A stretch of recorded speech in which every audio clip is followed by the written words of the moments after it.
Hi, I'm Phyllis Harmon. I'm a member of TV Toastmasters. In this club, we have an opportunity to practice speaking before the camera as well as running the equipment room. If you're interested in being interviewed on TV Toastmasters or becoming a member, please go to Toastmasters.org and look for us, or simply search for TV Toastmasters on the web. Welcome back to TV Toastmasters. I'm Beth Genly, your host for this segment, and this year I'm also president of Toastmasters for Speaking Professionals. We meet on the second and fourth Tuesday of every month at 11:45 in the morning in Beaverton, and we would love to have you come visit. Today I am thrilled to welcome Anthony Jackson to our show. Anthony is an Alternative Dispute Resolution Specialist, ADR, and he's been with the federal government for 15 years and counting, working with various agencies doing alternative dispute resolution. Anthony Jackson, I'm just thrilled you're here. Thanks for having me. I appreciate it. I'm really glad you're here because I want to know, how does it feel to be dealing with people who are in conflict every day? Isn't that kind of a stressful job? It probably is for some people, yeah. But for me, it's actually doing work that I enjoy. When you're doing work that you enjoy, and it's work that you feel like you're good at, and people tell you that you're good at it, it's not so much work as it is an opportunity to try to help people get to a better place from where they are. Well, that sounds really, really cool, actually. So tell us a little bit about how that works. When you go into a situation that is very tense and maybe has been tense for a while, what does it look like? What do you, from your perspective? Most of the time in those situations, the people have, if they've tried to talk to each other about it, it's gone badly. And a lot of times they haven't really tried to talk to each other, right? A lot of times they have just complained to other people, or they have acted out in one way or another. You know, their attitude, behavior, and conduct have not been ideal, especially in dealing with each other. And so when I get called in, most of the time it's after things have not gone well for some period of time. It's not usually when there's the first dust up. It would actually be better if I got called in when it was a smaller issue and it could be addressed more immediately and quickly, but the fact of the matter is that doesn't happen generally. When I come in, it's generally a problem and they want me to fix it. Okay, so I and my coworker have not been seeing eye to eye for a long time. I'm making this up as I go along. They have said some things that just really triggered you? Yes, triggered is a great word. It made me really mad. How could they say that? That's unfair, that's wrong, that doesn't understand my situation. It's just plain stupid. Oh boy, I'm mad now. Yeah. Anthony, you walk in the door. Yeah, well, hi Beth, nice to meet you. I understand you're angry. I'm furious. Yeah, so let's talk about that. So the work that I would do would be to try to get to know the person first before we even get to talking about whatever the issues are.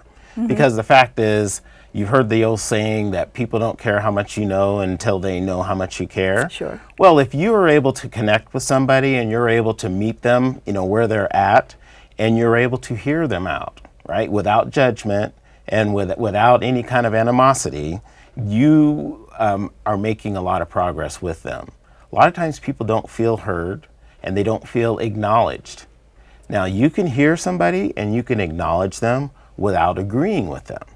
Right? When you're a neutral like me, agreeing with somebody is not helpful because then you don't come across as neutral to the other person, right?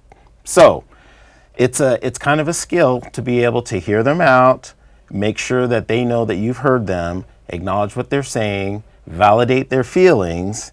Then they're generally in a better position to actually be able to talk to you about whatever the issues are.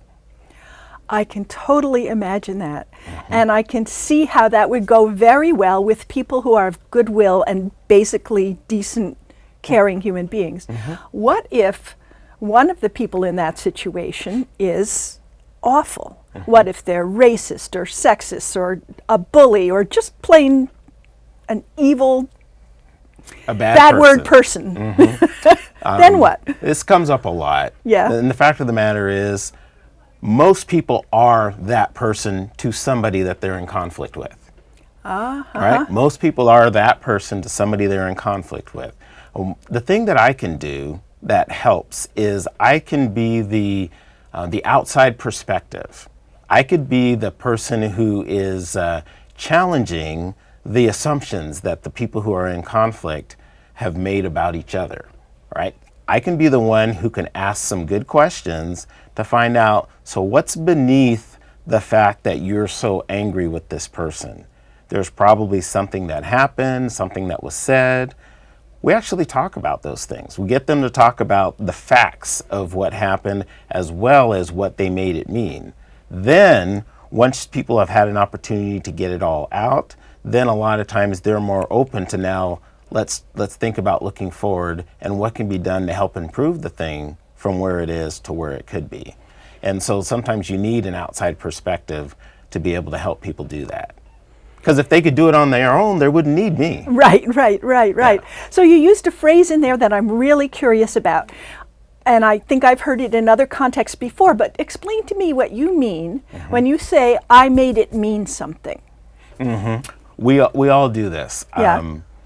Part of our nature is that we make assumptions about things that take into account our biases, our experiences, our upbringing, our environment.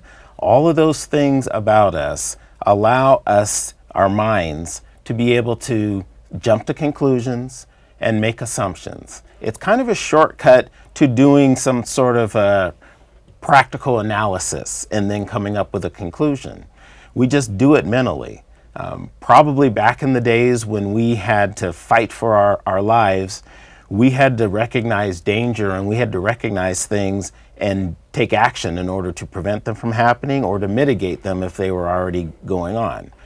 What happens now is we don't have some of the kinds of dangers that we had back in the early days of man. Yeah, but that's good. What we do is the conflicts that we have in life, they become those things. And so now we've made that thing seem like so much more than what it actually is.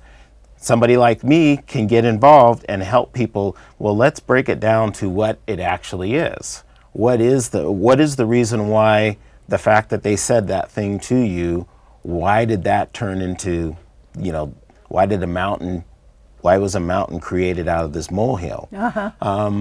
Sometimes people don't even stop to think about why they're so upset about something.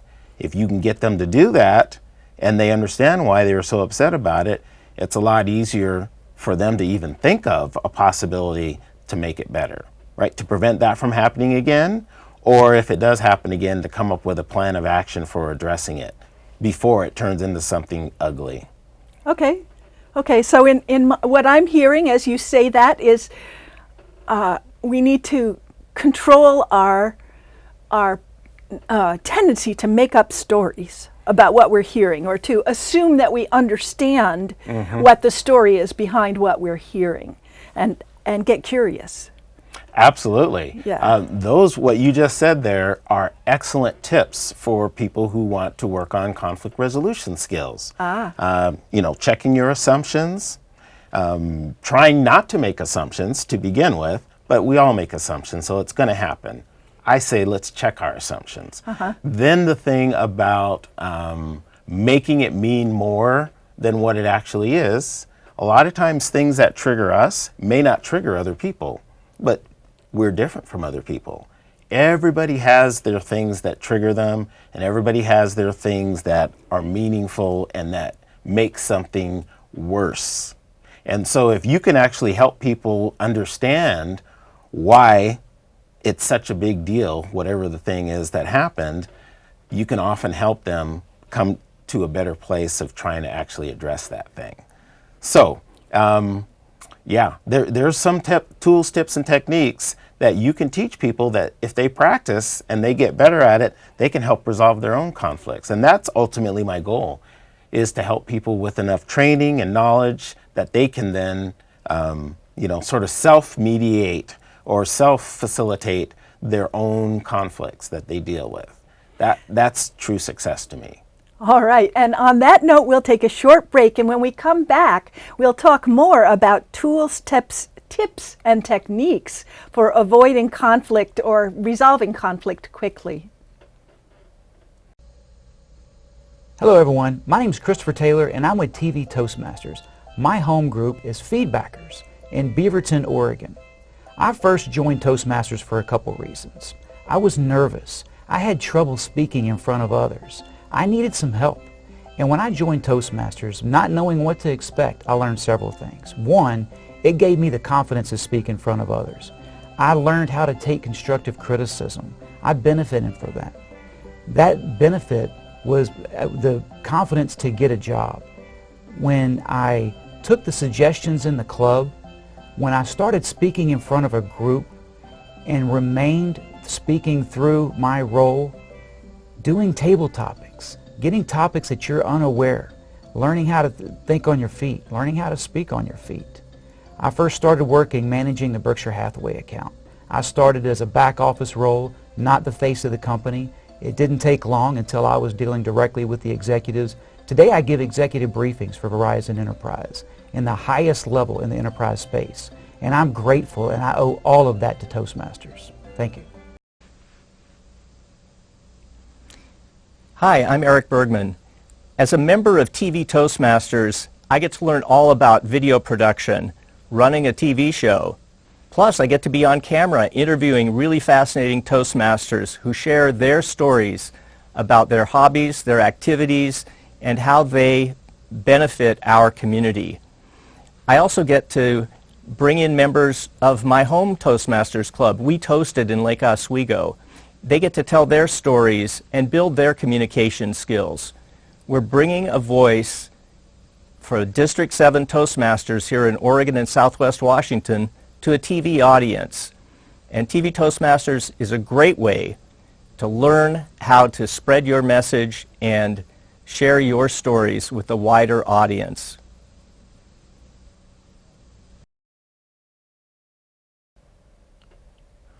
Welcome back to TV Toastmasters. I'm Beth Genly, and we're continuing with Anthony Jackson. And Anthony, before our break, you were starting to get into tools, tips, and techniques for us to not have conflicts or to resolve them faster when we do have them. Mm-hmm. And one of the phrases you used was check your assumptions. Mm-hmm. And I have this mental picture of leaving them by the door, like leave your weapons at the door. Right. Right. So I should clarify. So yes. When I'm saying check your assumptions, it means let's say a thought crosses your mind that person probably said whatever they said because they're mad at you, they want to hurt you, they're trying to get rid of you, they're trying to paint you into a bad way, or something negative. A lot of times we think the worst case scenario, especially with people that we're in conflict with. So when I say check your assumptions, I mean ask them if that's what their intention was. Right? That's one thing you can do. Or depending on what it is that happened, there may be other people that you can ask. When in that meeting, when so-and-so said this about my comment, do you think that they intended whatever it is that you think? And that's a way of checking your assumption too. So what comes to my mind, mm-hmm. when you paint that particular scenario, I can just see somebody yelling in a room, "Are you trying to make me lose my job?" And I'm not sure that's what you mean. No, that's not what I mean. I mean, that would be one way of checking the assumption for sure, but it would probably be better to do that in private as opposed to in public, and it would also be better to do it as directly as possible with the person who said the thing or did whatever it was or didn't do whatever it was, to ask them, right? Give them an opportunity to explain to you what their intention was about that. One of the things in conflict that happens a lot is that the impact on somebody is very rarely the intention of the other person.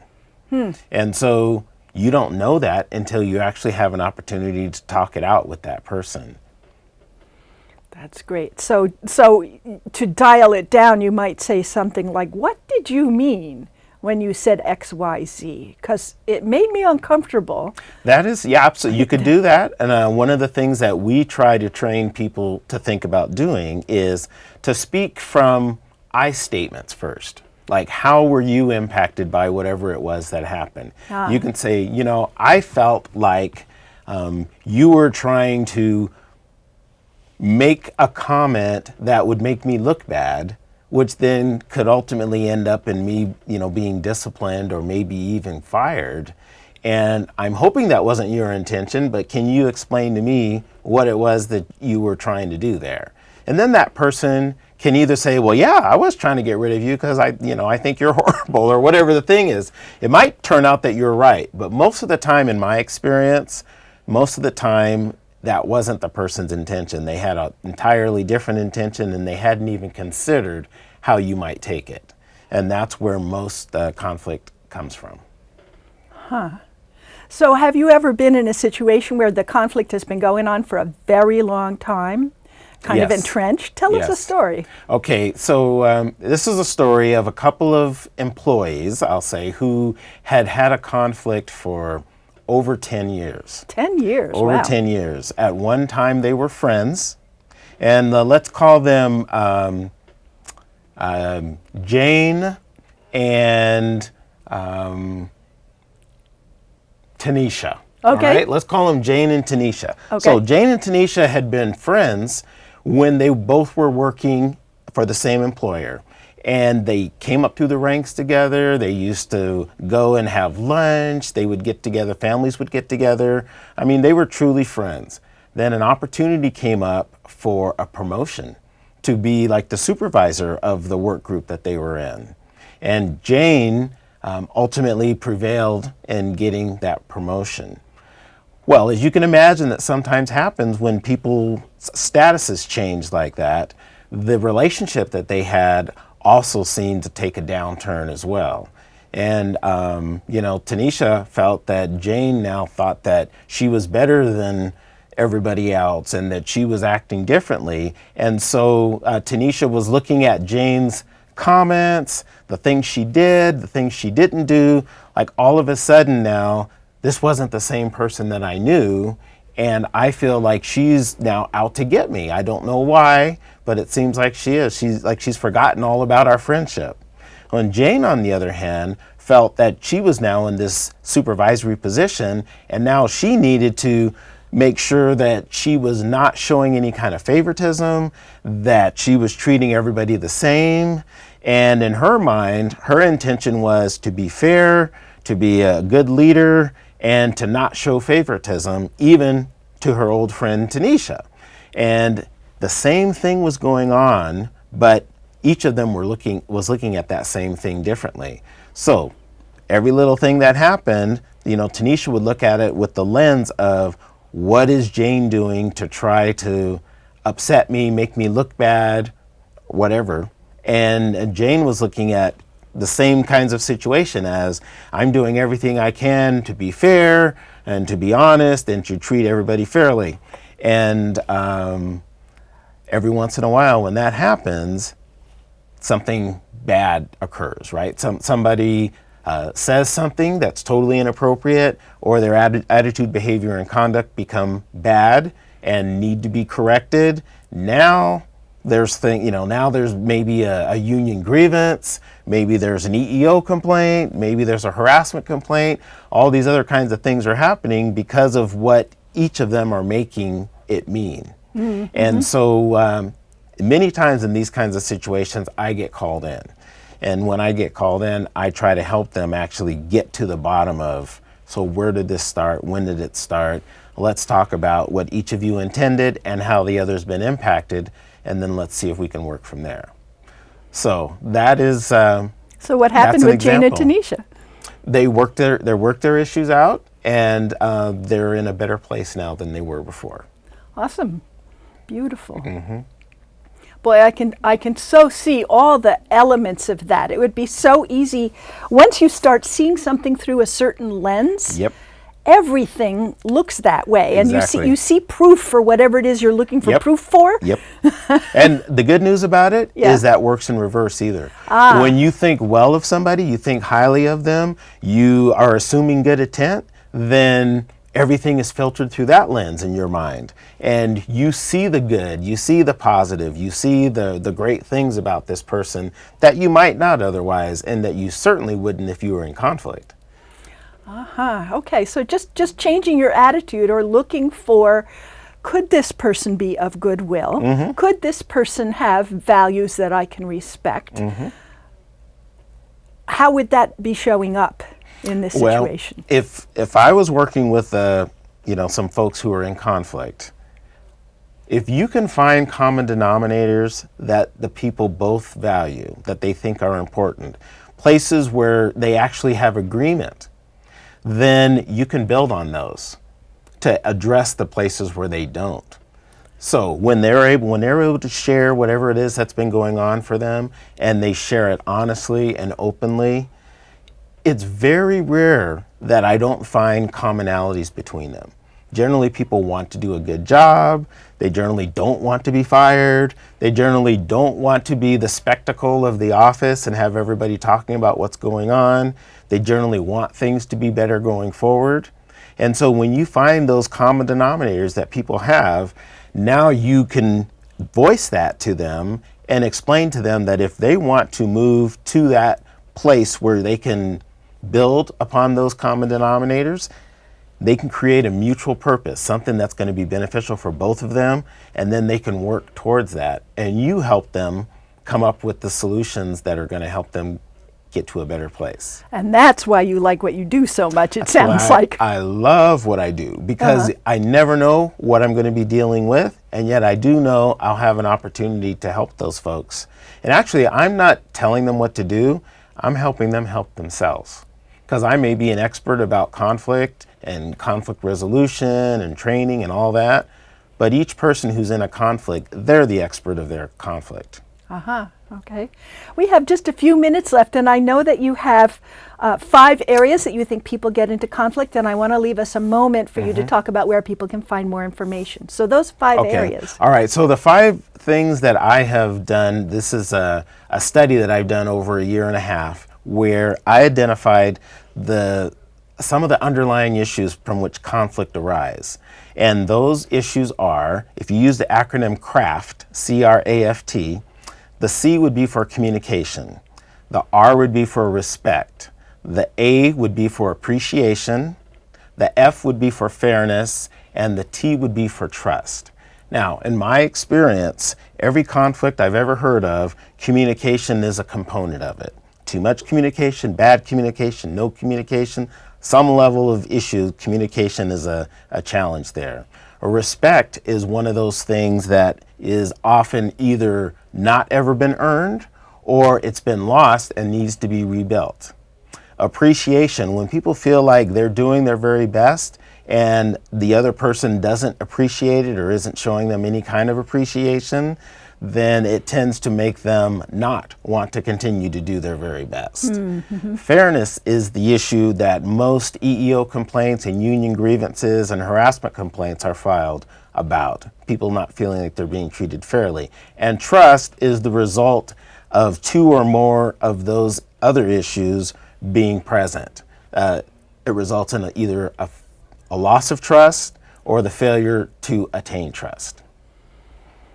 So it sounds like I could look at a situation and say, okay, communication, respect, appreciation, fairness, and trust. Where do I stand? Yes. All right. That's absolutely right. In fact, I use it sometimes when people are having a hard time themselves being able to figure out what is the underlying issue, why this is such a big deal to them. We all know we've been in conflict with people before where we didn't really care that much and we were able to let it go. But then other times, something that might even be a more minor issue seems like a bigger deal. And typically that's because one of those 5 issues that I mentioned has been triggered where somebody's need is not getting met. Wow, I want to talk about this so much more. We're going to have you back. Sure. It's a fascinating topic to me. In the meantime, if people are as fascinated as I am, are there websites they can go to where they can get more information? Yes. So one website would be the Oregon Mediation Association. It has a website, and it's ormediate.org. So ormediate.org. Another one is mediate.com. That's a wonderful website. It's actually the most popular alternative dispute resolution website I think that there's ever been, and it's run by a guy named James Malamed, who is from Eugene here in Oregon, and that's called mediate.com. Beautiful. Thank you so much for joining us today. Thank you. And thank you all for being with us on this episode of TV Toastmasters. I'm Beth Genly, saying good evening to you with Anthony Jackson.